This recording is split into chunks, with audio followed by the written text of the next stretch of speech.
Guys আমার নাতিক নিয়ে আসছিলাম গেম খেলার জন্য। নাতি আমাকে 3 বার রিভাইভ দিয়ে আর বলে রিভাইভ দিবার পাবো না, কারণ সে শাট ডাউন হয়ে গেছে। আমাকে রিভাইভ দিবার না পায় দুঃখের ঠেলায় আমার নাতি দেখেন আমাকে কি কয়। আমার জীবনের সবচেয়ে বড় দুঃখ কি জানো? তোর মতো বডির সাথে গেম খেলতে আসা। বালকা তোকে আমি 3 বার রিভাইভ দিছি, তুই আমাকে একবারও রিভাইভ দিবে চাস না? আরে ভাই আমি তো রিভাইভ দিবার চাই, কিন্তু এই জায়গায় তো কোনো রিভাইভ পয়েন্টই নাই। হ্যাঁ, রিভাইভ পয়েন্ট তোমার ঘর করে দিয়ে থুবো। বাল আমার পিকে যে রিভাইভটা দে। পিকে যায় আমি রিভাইভটা তো দিবারই পাই, কিন্তু আজকে না, আমার মন ভালো নেই। জানি তো, এখন তোমার মন ভালো থাকবো না, গোয়া ভালো থাকবো না, পক্কি ভালো থাকবো না। আজকে যদি রিভাইভ না পাই, রিভাইভ মেরে তোর আইডি হোগা মেরে দিমু। না না ভাই, আইডি হুগা মারেন না, রিভাইভ দিতেছি, আমাকে একবার নানা করে কোন তাইলে।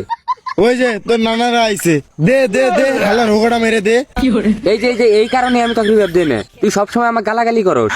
আচ্ছা সরি ভাই, সরি ভুল হয়েছে। আমি আমার ভুল স্বীকার করলাম, এখন রিভাইভটা দিয়ে এসো। মনে